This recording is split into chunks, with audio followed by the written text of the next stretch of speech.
ప్రేక్షకులకు నమస్కారం. తెలుగు కథలు, నవలలు మీ ముందుకు తెచ్చేందుకు చేస్తున్న ఈ చిన్ని ప్రయత్నాన్ని సబ్స్క్రైబ్ చేసి ఆశీర్వదించాలని మనవి. ఈరోజు మనం చెప్పబోయే నవల ఆనందపురం. రచయిత్రి గోగినేని మణి గారు. ఈ పార్ట్ 5. ఇక వెళ్దామా మరి నవల్లేకి.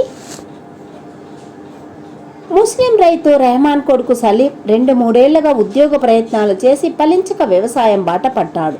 తమకి ఉన్న పొలానికి అదనంగా మరింత కౌలుకు తీసుకున్నాడు.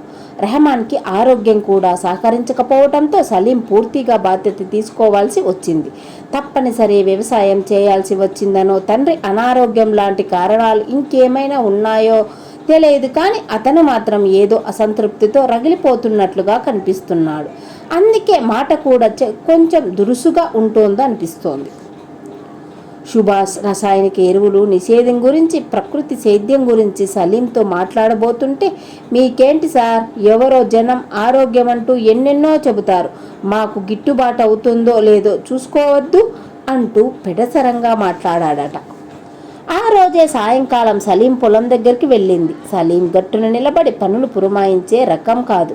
తను చేల్లోకి దిగి కూలీలతో కలిసి చేస్తూ పనులు చేయిస్తాడు. తనని చూస్తూ గట్టు మీదకి వచ్చిన సలీంకు ముందుగా అభినందనలు తెలిపాను. సలీం, ఇలాగే నువ్వు కొన్నాళ్ళు కష్టపడితే తప్పకుండా ఉద్యోగంతో వచ్చే సంపాదన కంటే ఎక్కువ వస్తుంది. లక్నోలో కాబోలు 2 అన్నదమ్ములు ఇంజనీర్లుగా చేస్తున్న ఉద్యోగాలు మానేసి ఆధునిక పద్ధతుల ద్వారా వ్యవసాయం చేసే లాభాలు గడిస్తున్నారట. అంతేకాదు, సాంకేతికతను ఉపయోగించి ఆధునిక పరికరాలతో వ్యవసాయ పద్ధతుల్ని రైతులకు శిక్షణ ఇస్తున్నారు. సుభాష్ గారు వాళ్ళని మన ఊరికి ఆహ్వానించాలనుకుంటున్నారు. సాగు మెలకువల్ని బోధించటానికే నాకైతే ఇది చాలా మంచి ఆలోచన అనిపించింది. నువ్వు కష్టపడుతున్నావు, దానికి తోడు ఇష్టాన్ని కూడా పెంచుకో, తప్పకుండా ప్రయోజనం కలుగుతుంది. ఇంకొక మాట, మీ కుటుంబం అంతా ఎంత నియమంగా నమాజ్ చేస్తారో నాకు తెలుసు. ప్రార్థన అంటే ఏమిటో భగవంతుడు అనుగ్రహం పొందాలనే కదా. మత పెద్దలు చెప్పిన సూక్తులు పాటించడమే దానికి దారి అని తెలుసు. ఒక మాస్టారు చెప్పిన విషయం నాకు బాగా గుర్తుండిపోయింది. అదేమిటో చెప్పనా? మహమ్మద్ ప్రవక్త చెప్పిన ప్రకారం భగవంతుడిని విశ్వసించేవారు తేనెటీగలా ఉండాలట. తేనెటీగ మనకు స్వచ్ఛమైన ఆహారాన్ని అందిస్తుంది. తేనె సేకరించే విధానంలో పువ్వు అందాన్ని, సువాసనను నాశనం చెయ్యదు. ఆ ప్రవచనం ప్రకారం మన ఊరి రైతులందరూ భూసారం పాడవకుండా ప్రజలు ఆరోగ్యం కాపాడుకునే విధానంగా రసాయన ఎరువులు, మందులు వాడకం తగ్గిద్దామనే నిర్ణయానికి రావాలి. కృత్రిమ పద్ధతుల ద్వారా పండ్లను మగ్గించే విధానానికి స్వస్తి చెప్పాలి. ఆరోగ్యానికి చేటు తెచ్చే పని మానేసి గిట్టుబాటు రేటు కోసం ప్రయత్నిద్దాం.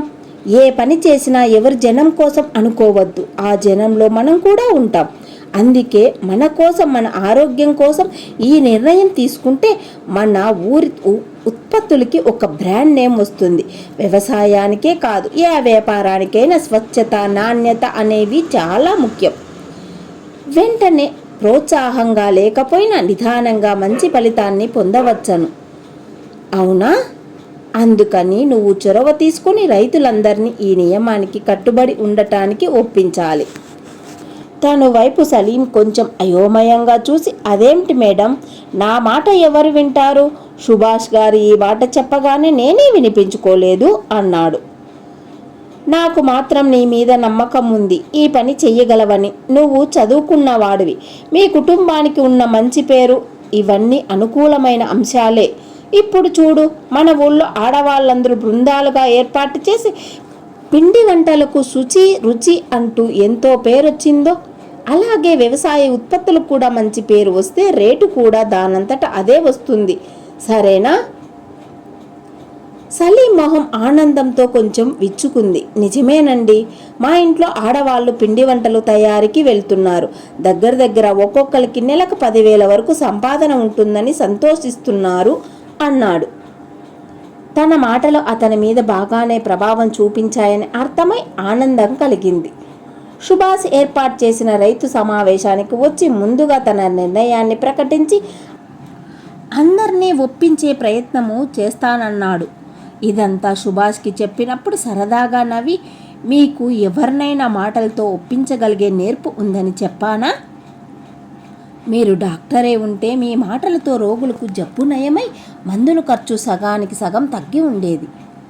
ఇంకొంచెం శ్రద్ధ చూపించి ఉంటే ఆ ఒక్క మార్కు సంపాదించి మీ అమ్మగారి కోరికను తీర్చగలిగేవారు కదా అన్నాడు. ఆ తర్వాత అంటూ నిట్టిచ్చాడు కూడా. తనకి నవ్వొచ్చింది. మీకు మా అమ్మ సంగతి తెలియదు. అందని ద్రాక్ష పుల్లన అని అనుకోగానే చేతిలో ఉన్న వగరు ఉసిరినైన ఆరోగ్యానికి ఎంతో మంచిది అనుకుంటూ ఆ రుచిని ఆస్వాదించే తత్వం అమ్మది. నేను ఈ ఉద్యోగంలో చేరాక ఏమైతేనేంలే, మనుషులకి కాకుండా మొక్కలకి చీడపీడలకి వైద్యం చేస్తున్నావు అంటూ సరిపెట్టుకుంది. ఇప్పుడైతే రోజు నా సలహాల కోసం వచ్చి తమ పొలాలు చూసి వెళ్ళిన ఫోన్లో చేస్తున్నారంటే నీ ఉద్యోగం తక్కువేం కాదు అని సంతోషిస్తోంది. మొక్కలకైనా మనుషులకైనా వైద్యం వైద్యమేగా అనుకుంటున్నారన్నమాట. ఇది బాగానే ఉంది అన్నాడు. అంతేకాదు, ఈ మధ్య ఎవరికో సలహా ఇవ్వటం విన్నాను. ఏ చదువైనా దేని విలువ దానికి ఉంటుంది. ఇదే చదవమని మనం బలవంతం పెట్టకూడదు. పిల్లలు ఇష్టప్రకారం చదువుకోనివ్వండని చెప్పింది అమ్మ. అవును, కానీ మిమ్మల్ని ధైర్యం చేసి ఒకటి అడగాలనుకుంటున్నారు. మీరు అందరితో సరదాగా మాట్లాడినా ఎవరికి దగ్గరగా జరిగే చనువు ఇవ్వకుండా దూరంగానే నిలబెడతారని విన్నాను. స్వయంగా తెలుసుకున్నాను. ఇప్పటి వరకు మీ సంగతి తెలిసిన వాళ్ళు ఎవరు సినిమాకో షికారుకో రమ్మని అడిగి ఉండరని అనుకుంటున్నా. అది సరే గాని ఏదో అడగడానికి ఇంత వివరణ అనవసరం కదా. అడగాకనే కదా అవునో కాదో చెప్పగలుగుతాను. సరే, ఈరోజు సాయంకాలం వైజాగ్లో మా ఫ్రెండు మొన్న మధ్యనే పెట్టిన రెస్టారెంట్కి మీరు వస్తే కాఫీ తాగుదాం అని. కాఫీ కోసం రెస్టారెంట్కే వెళ్ళాలా? మా ఇంటికే రావచ్చు కదా. మీకు చెప్పలేదు కానీ ఒకసారి అటుగా వెళ్తూ మీరున్నారేమోనని మీ ఇంటి దగ్గర ఆగాను. ఇంటి మెట్లెక్కుతుండగా స్కూల్ నుండి వచ్చిన మీ తమ్ముడు ఎదురుపడ్డాడు. గుమ్మం ముందే నిలబెట్టి గడగడా చెప్పేశాడు. ఉదయం మీరు ఫోన్ చేసి సాయంకాలం ఇంటికి వస్తానంటే అవసరం లేదని అక్క చెప్పింది కదా. అయినా వచ్చారేంటి? ఆఫీసులోనే కలవాలి. మీ పంటకి బూడిది మచ్చలే ప్రాబ్లం కదండి. దానికి మార్కెట్లో దొరికే వేప నూనె కొని స్ప్రే చేయండి, సరిపోతుంది. మోతాదు అది దాని మీదే రాసి ఉంటుంది. క్యాంపుకు వచ్చినప్పుడు చూసి అక్క చెబుతుంది కానీ ఈ లోపుగా కావాలంటే ఇది ట్రై చేయండి. నేను బిత్తిరిపోయి నీకు నిండా 10 ఏళ్ళు కూడా ఉన్నాయో లేవో అయినా అన్నీ తెలుసన్నట్లుగా చెప్పేస్తున్నావే అని అడిగా. రోజు మీలాంటి వాళ్ళు అక్క ఇంట్లో ఉన్నప్పుడు ఫోన్ చేస్తుంటారు. టిఫిన్ చేస్తున్నా, అన్నం తింటున్నా ఫోన్ తీసి మాట్లాడుతూ ఉంటుంది. ఫోన్లో ఇలాంటివి విని విని నాకు నాలెడ్జ్ వచ్చేసింది అంటూ నవ్వాడు. నువ్వు చెప్పింది ఒకవేళ తప్పైందనుకో అని నేను అంటుండగానే ఆ చిన్న పిల్లవాడు చెప్పింది విని ఫాలో అవటం నీది తప్పు అని మిమ్మల్నే అంటారు. అయినా మీరు మళ్ళీ అక్కని అడగకుండా ఏం చేయరని నాకు తెలుసండి అని జవాబు చెప్పి నవ్వుకుంటూ లోపలికి వెళ్ళిపోయాడు. అప్పుడు మీరు ఇంట్లో ఉన్నారో లేదో తెలుసుకోకుండానే వెనుతిరిగి వెళ్ళిపోయాను.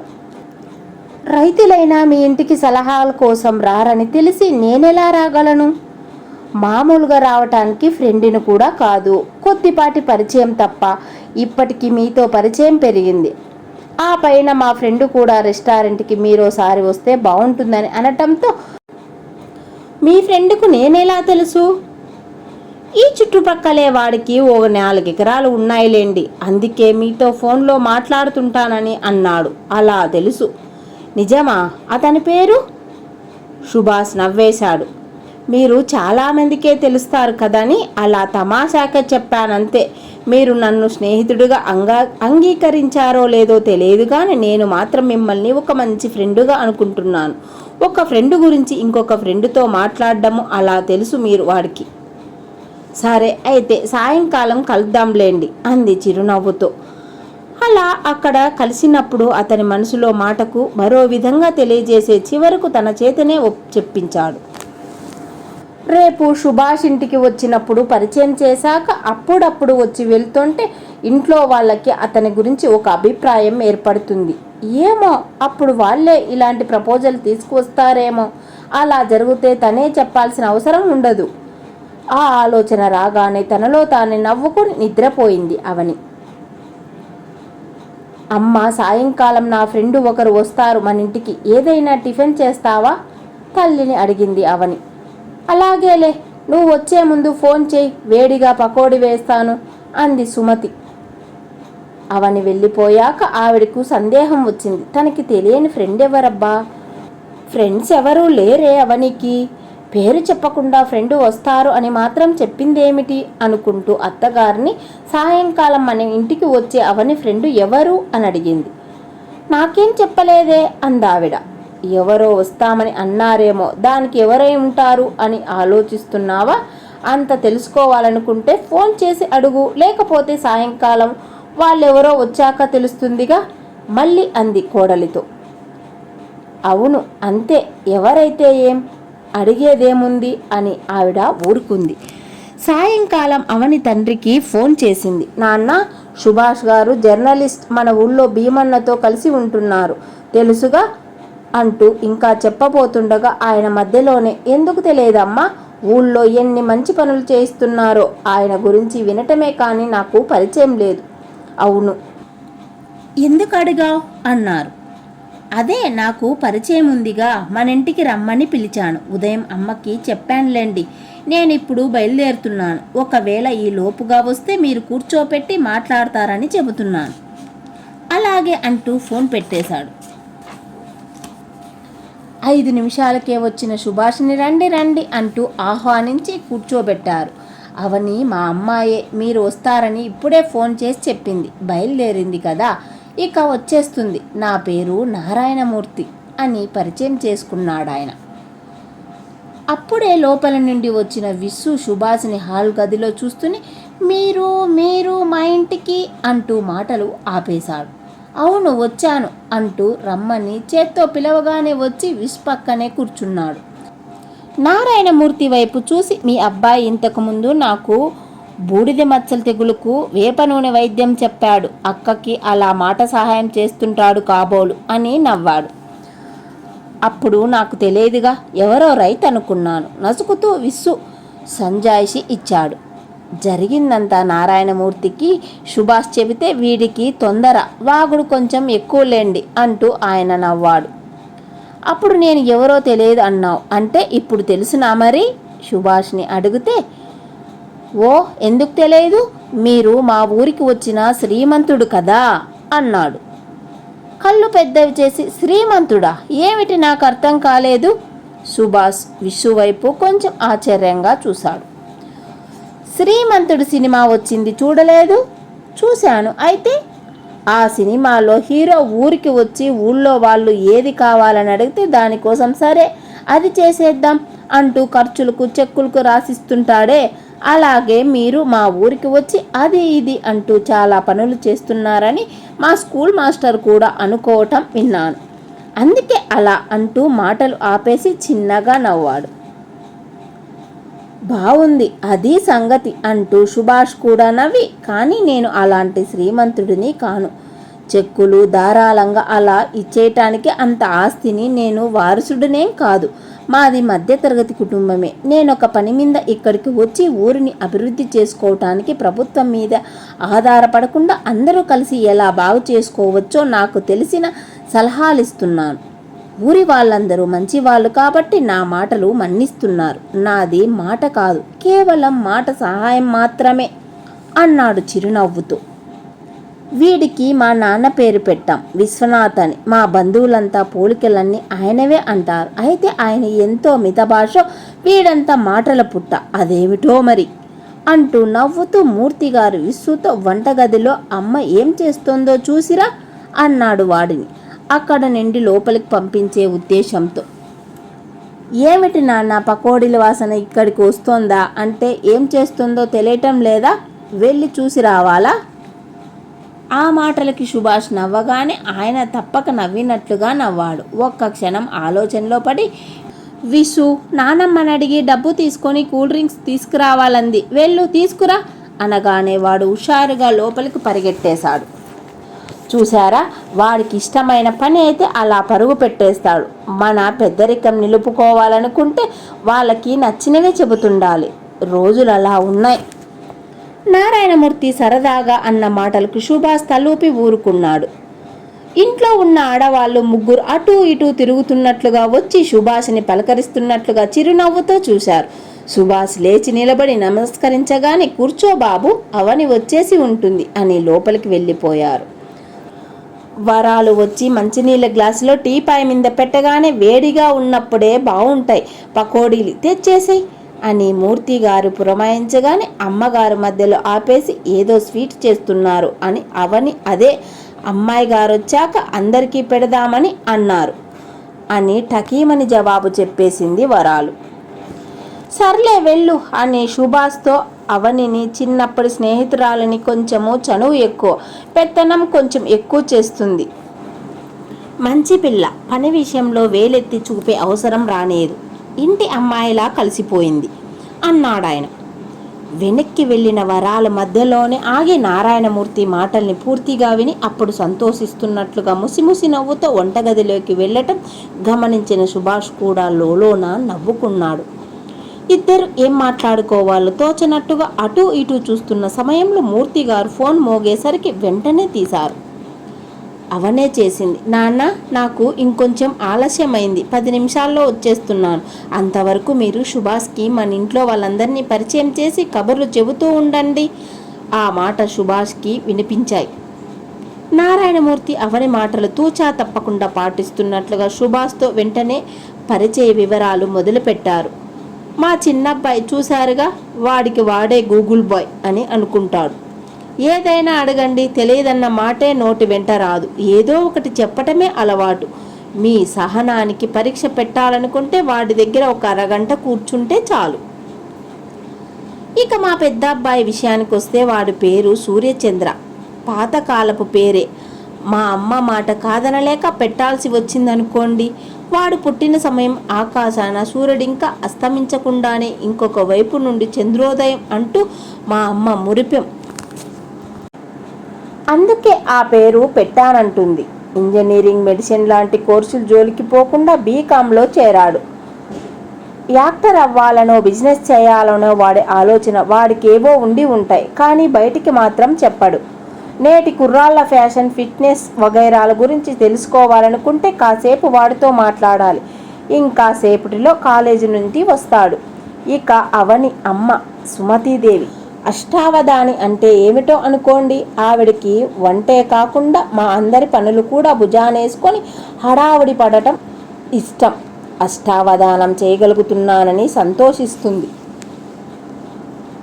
అక్కడే ఉన్న వస్తువుని గమనించినట్లుగా తనని అడిగితే పైకి విసుక్కుంటూనే అందించింది. వీళ్ళందరూ తన మీదే ఆధారపడి ఉన్నారు కదా అని లోలోన ఆనందిస్తూ ఉంటుందని నేను అనుకుంటూ, అందుకే ఆవిడ చిరాకును పట్టించుకోకుండా సంతోషపెడుతుంటానని అర్థమైంది కదా. మా అమ్మ చిట్టమ్మ హిప్నటిస్టు. మనకి బాగా తెలిసిన విషయాన్ని కూడా మాటలతో మనల్ని హిప్నటైజ్ చేసేసి తన మాటే కరెక్ట్ అనిపించగల సామర్థ్యం ఉంది. ఈ ఇంట్లో అధికారం అంతా ఆమెదే. నిజం చెప్పాలంటే ఇంట్లో వాళ్ళ ఇష్టాలు తనకు తెలిసినంతగా ఇంకెవరికీ తెలియవు కూడా. మా అమ్మ కూడా తెలివిగా మా ఇష్ట ప్రకారమే ఆజ్ఞలు జారీ చేసి తన అధికారాన్ని నిలబెట్టుకుంటుందని చెప్పుకోవచ్చు. ఇంకెవరున్నారు? మా అత్తగారు. ఆమెతో నాకు మాటామంతి, అవసరాన్ని బట్టి తప్ప అంతగా ఉండవు, కానీ కొంత చెప్పగలను. నాకు ఆవిడ నడిచే ఒక ధ్యాన మందిరంలా అనిపిస్తారు. నిజమండి, ఇంట్లో ఉన్నా సరే ఆవిడ మనసు ఎప్పుడూ గుడి చుట్టూ ప్రదక్షిణలు కావిస్తూనో నామస్మరణ చేస్తూనో ఉంటుందనిపిస్తుంది నాకు. ఆవిడ లోకం అంతా ఆధ్యాత్మికతే. ఆ ఆనందం మా అందరికీ కూడా పంచుతూ ఉంటారు. పొద్దున్నే మంచి అగరత్తుల పరిమళం, చిరగంటు ధ్వనులు, భక్తి గీతాల ఆలాపన, ప్రసాదాలు, పారవశ్యాన్ని కలిగించే వాతావరణం ఉంటుంది ఇంట్లో. మా అత్తగారి వల్లే. అభిరుచులు కలిస్తేనే సఖ్యంగా ఉంటారనే మాట నిజం కాదనుకుంటా. ఎందుకంటే మా అత్తగారు అమ్మ ఇద్దరివి వేరు ప్రపంచాలన్నట్లుగా ఉంటారు. ఇద్దరి మధ్య చిన్న మాట పట్టింపు కూడా ఎప్పుడూ రాలేదు. అత్తగారు గుడికి వెళ్ళిపోతుంది, మా అమ్మ ఊళ్ళో పెత్తనాలు చేసి వస్తుంది. ఆవిడ పూజలు చేస్తుంటే అమ్మ పుస్తకాలు తిరిగేస్తుంది. ఖాళీగా ఇంట్లో మాత్రం కబుర్లతో చక్కగా కాలక్షేపం చేస్తుంటారు. అసలిక ఈ కాలక్షేపం కబుర్లు అలవాటు ఇంట్లో అందరికీ ఉందనుకోండి. మా అమ్మను అందరూ మాటల పుట్ట అనేవాళ్ళట. మరి మేము ఆ పుట్టలో నుండి వచ్చిన జీవులం కదా, అందుకే ఆ అలవాటు వచ్చేసింది అంటూ నవ్వాడాయన. సుభాష్ కూడా నవ్వి, నిజంగా ఆ అలవాటు వల్ల ఇంట్లో ఎప్పుడు సందడి సరదా వాతావరణం ఉంటుంది అన్నాడు. ఆఖరికి నా గురించి ఏం చెబుతాలేండి. అమ్మాయికి జాబ్ వచ్చినప్పుడు వాలంటరీ ట్రీట్మెంట్ తీసుకొని ఈ ఊరి మీద ఇష్టం కొద్దీ ఇక్కడే సెటిల్ అయ్యాను.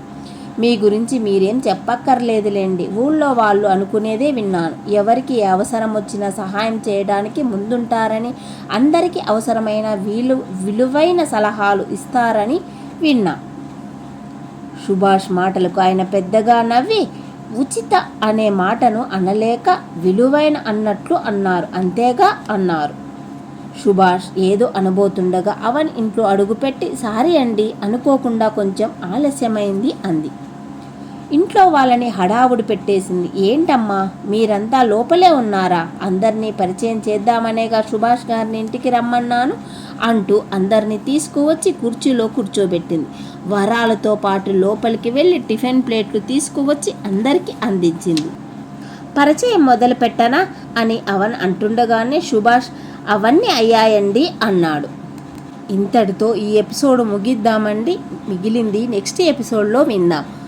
ఇంతవరకు నేను చెప్పిన వాటిలో తప్పులు ఏమైనా దొర్లింటే మన్నించాలని కోరుకుంటూ సెలవు తీసుకుంటున్నాను.